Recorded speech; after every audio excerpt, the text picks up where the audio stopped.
Enough of burning and drilling and mining our way deeper. We are digging our own graves. Our planet is changing before our eyes, from the ocean depths to mountain tops, from melting glaciers to relentless extreme weather events. Sea level rise is double the rate it was 30 years ago. Oceans are hotter than ever and getting warmer faster.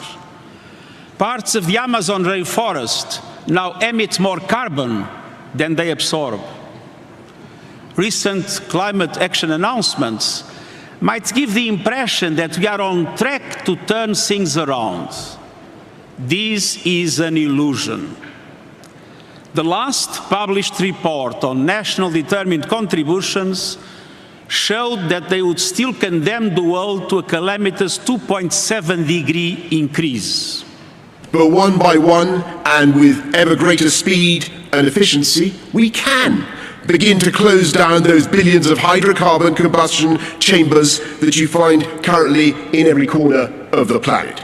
We can phase out the use of cars with hydrocarbon internal combustion engines. By 2035, we can do that. We in the UK are leading by ending new sales by 2030. We can end the use of coal-fired power stations. We can do it by 2040 in the developing world, 2030 in the richer nations. We can plant hundreds of millions of trees, 1 trillion. It's not technologically difficult. And halt and reverse deforestation by 2030. Not just because it's a spiritually uplifting and beautiful thing to do, but because that is the way to restore the balance of nature and to fix carbon in the air. It's in the self-interest of every single nation. And this is a chance, in my view, to make a generational investment in our economic resilience and in our workers and our communities throughout the world. That's what we're going to do in the United States. My Build Back Better framework will make historic investments in clean energy, the most significant investment to deal with the climate crisis that any advanced nation has made ever. We're going to cut U.S. greenhouse gas emissions by well over a gigaton by 2030, while making it more affordable for consumers to save on their own energy bills, with tax credits for things like installing solar panels, weatherizing their homes. Lowering energy prices will also deliver cleaner air and water for our children, electrifying fleets of school buses, increasing credits for electric vehicles, and addressing legacy pollution.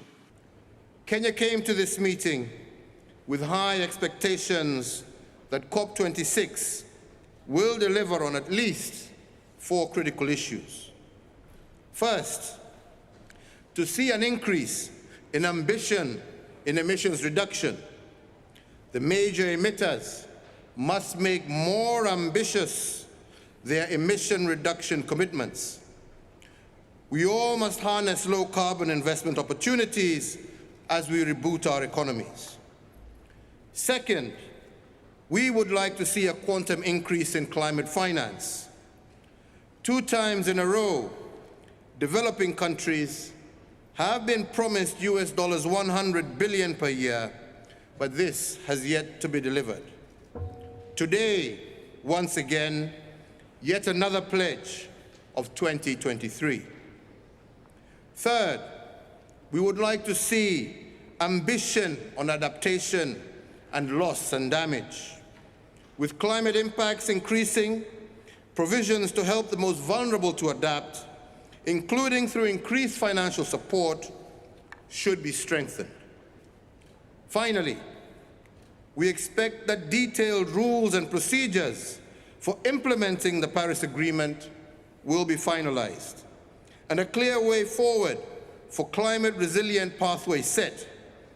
We also expect that the agreement will be sufficiently inclusive to accommodate the needs and priorities of developing countries, and in particular, the special needs and circumstances of Africa, which has been very ably put forward earlier and very well articulated by Elizabeth Wahote, the young girl who spoke to us earlier.